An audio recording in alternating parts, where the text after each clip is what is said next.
Ava, we need your room. My stepmother's voice echoed down the hallway. Cool, businesslike, not a trace of affection. I glanced up from my dual monitor setup, where I'd been fine-tuning real-time trading algorithms since sunrise. Excuse me? Chloe's moving back in, fresh from Wharton with her MBA. She needs a suitable space to set up her consulting hub, and your room gets the best Wi-Fi signal. Her gaze flicked over my setup like it was clutter, not code. You'll be fine in the garage. We cleared it out this morning. I was 26, living at my late grandfather's estate in Palo Alto, where my father and stepmother now ruled like Silicon Valley royalty. I worked remotely for a crypto hedge fund while bootstrapping my own platform. It wasn't glamorous, but it was mine. Not that they cared. The garage. There's no insulation. Then maybe this will light a fire under you, my father said, stepping in unannounced.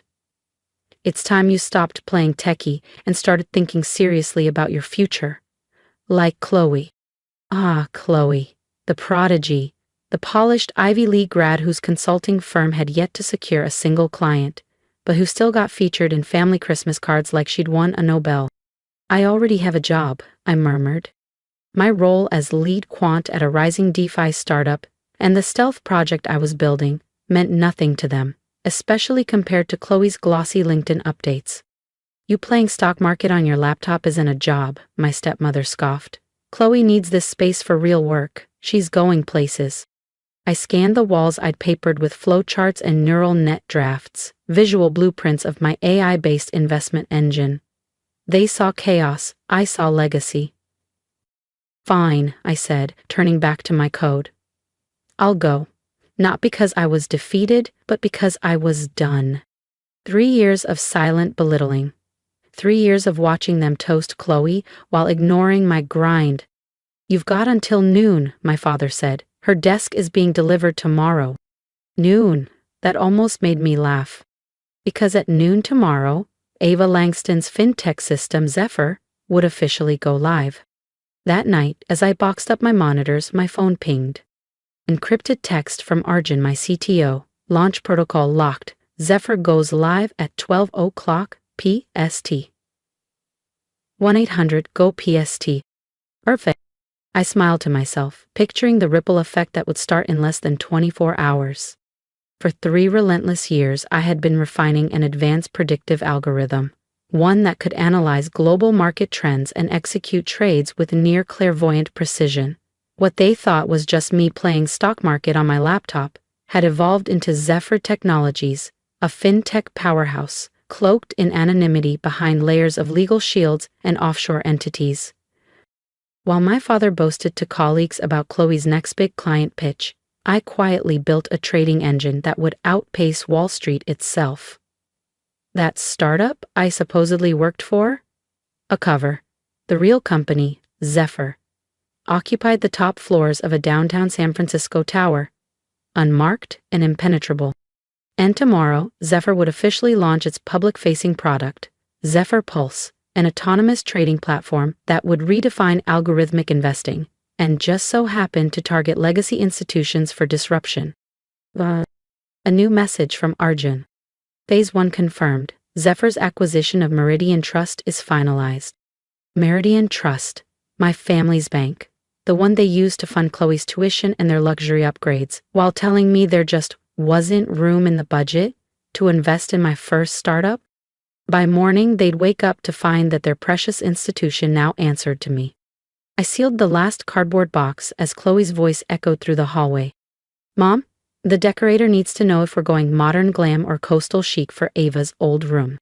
My room, my sanctuary, the one they'd always said was temporary until someone more successful came along. I thought of the Mike graduation they skipped for a wine tasting weekend, of the startup launch I financed on my own credit cards while they posted about Chloe's entrepreneurial spirit. Ava, my stepmother's voice cut in. Don't forget to leave your house key. You won't be coming back. I placed it on the desk without a word. They were right, I wasn't coming back. As I loaded the last box into my car, I could hear them chatting in the kitchen, buzzing about accent walls and velvet drapes. This space should reflect real ambition, not whatever Ava was doing. I slid into the driver's seat and opened my laptop. Typed in one line of code. Initiate Tiger precaution. Authorization. Zephyr Prime. Then I pressed Enter. Protocol Tiger initiated. System-wide execution begins in 8 hours. The alert blinked across my laptop screen in clean, clinical text. I closed the lid and started my car, not a luxury coupe with vanity plates like Chloe's, but a modest hybrid, unassuming, intentional, just one more piece of the mask I'd worn for years. Because tomorrow, everything would shift. Tomorrow they'd understand what earned success really looked like. But before they saw power, they'd feel helpless. I drove through the glowing city streets to my true home, a penthouse on the top floor of ArcLight Towers, the most exclusive residence in San Francisco. The valet opened the garage for me, the concierge greeted me by name, and the elevator took me straight to a private foyer. Up here, I wasn't the underachiever. I was Ms. Langston, the elusive founder of Zephyr Technologies. I entered my sleek home office, screens blinking with real-time data streams. Zephyr Pulse was primed for launch. This wasn't just about disrupting Wall Street anymore. The system we were deploying would scan and flag illicit financial flows and shell structures, exposing, in particular, the sketchy accounting practices that had kept Langston Equity Holdings falsely inflated for years. The same firm my father had used to create Chloe's undisclosed trust accounts, while telling me to build something of my own. Buzz. A new message lit up my screen. A family group chat. Dinner tomorrow night at Bellerive to celebrate Chloe's consulting debut. Ava, you're welcome if you've figured out your living situation. Wear something appropriate. Bellerive, their favorite place to flaunt their status. The same place where, 5 years ago, they toasted Chloe's MBA while I waited tables 2 blocks away to pay for my laptop. The same restaurant where, tomorrow, their platinum cards would fail, because the very institution backing them would be under my ownership. I typed a reply. I'll be there. Then I opened the folder labeled Project Homecoming, a meticulously documented trail of every instance of neglect, favoritism, and financial hypocrisy, cross-referenced with Zephyr's internal files confirming our upcoming takeover of Langston Equity and its affiliate banks. Ms. Langston, the board is assembled for final launch briefing, my assistant said over the intercom. Thank you, Serena, I'm on my way. I paused at the mirror. No more invisibility, no more playing small. I wasn't Ava the afterthought anymore. Tomorrow night, as I took my seat at Bellerive, I wouldn't be crashing their celebration. I'd be rewriting the narrative. They laughed freely, toasting Chloe's latest accomplishment as if the world revolved around her LinkedIn updates. My phone buzzed again. Another secure message from Arjun. Tiger protocol fully deployed, all systems exceeding projected benchmarks, Meridian Trust acquisition finalized, ownership confirmed. I slid the phone into my clutch and stepped through the gold-framed doors of Bellerive, the restaurant my family revered as their social temple. The maitre d', Bernard, spotted me instantly, not as Ava the overlooked daughter, but as Miss Langston, principal owner of the very building we were standing in. Your usual table, Miss Langston? He asked with a subtle bow. I shook my head, eyes flicking toward the corner. Not tonight, Bernard, I'm joining them. I approached just as Chloe was gesturing with perfectly manicured fingers describing her view. Top floor, 47th story, skyline on one side, Bay Bridge on the other, she beamed.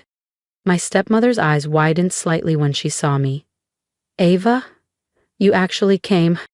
We already ordered, my father added, not looking up. I had a few things to take care of, I said evenly, taking the last seat, farthest from the center, as always. Business? Chloe smirked. Is that what you call couch surfing these days? My father finally looked up, undoubtedly still checking his Langston Equity stock. You're staying somewhere respectable, right? We have a family name to uphold. Before I could answer, Chloe jumped back in. The CEO personally walked me through orientation. He says I could be a director in 5 years. Speaking of directors, I cut in smoothly, did you hear about the board overhaul at Meridian Trust?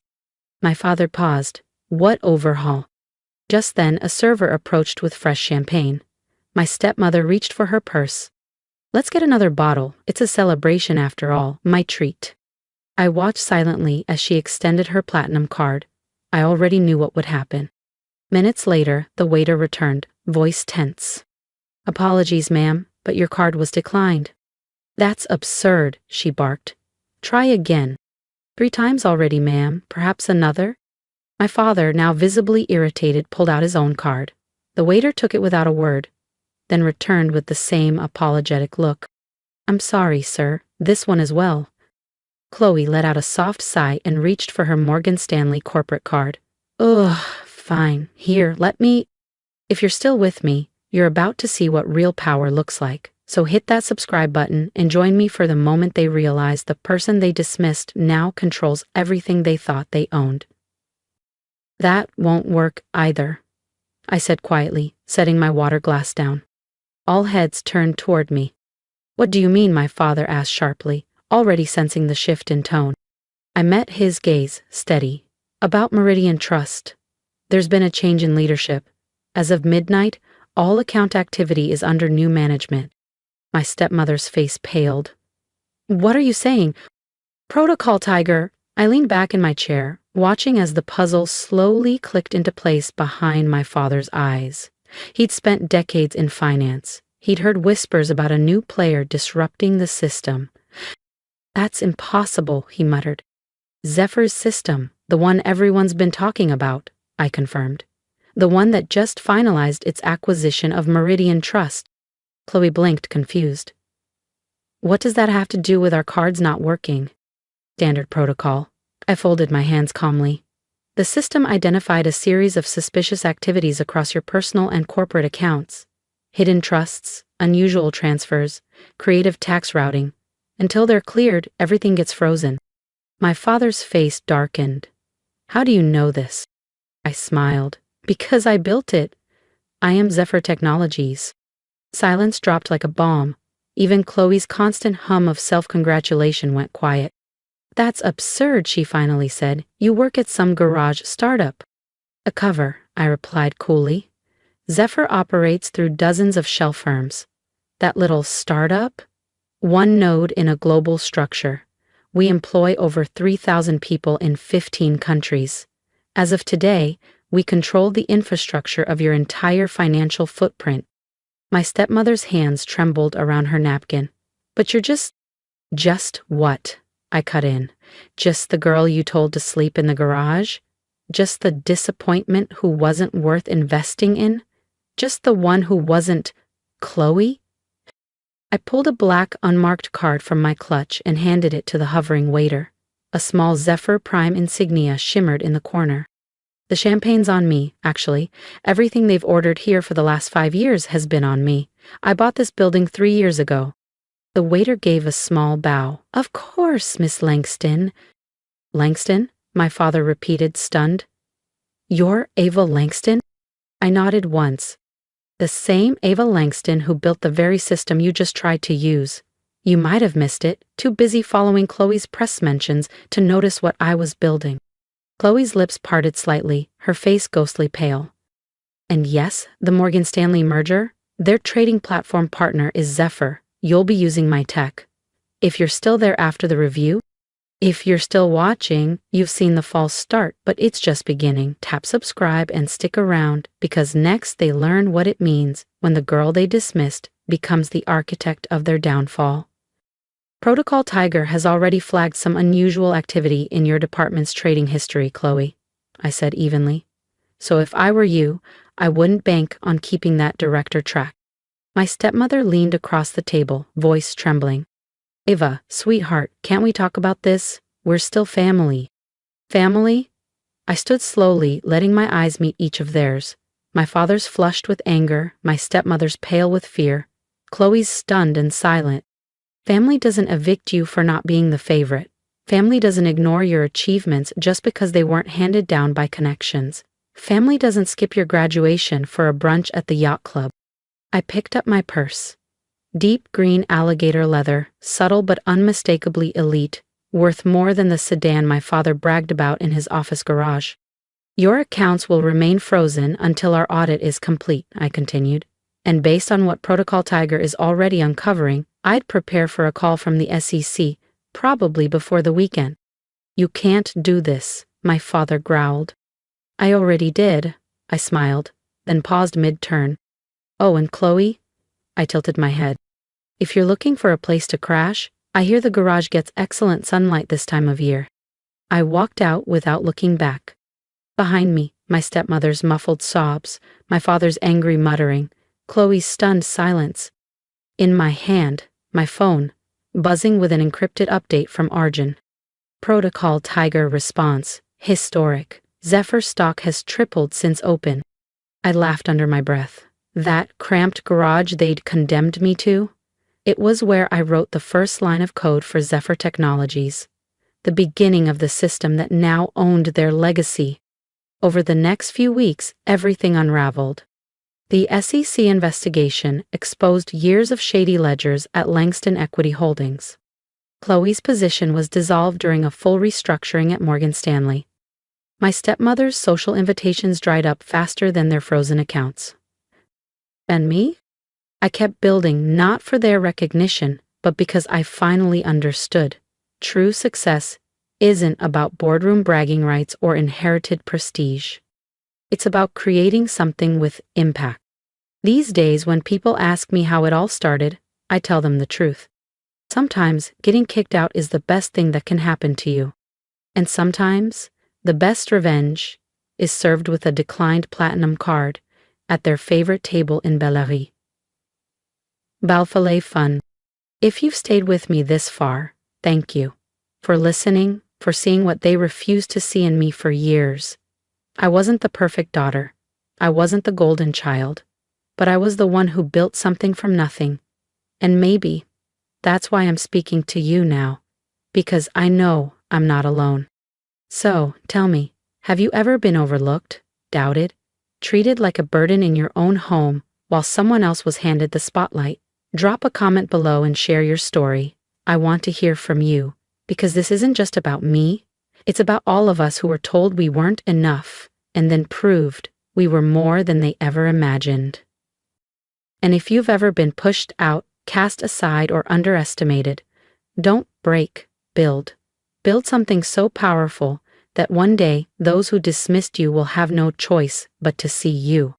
Hit that subscribe button if you believe in that kind of power, not revenge for revenge's sake, but the kind of quiet victory that changes everything.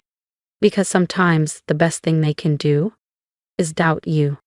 And the best thing you can do is rise anyway.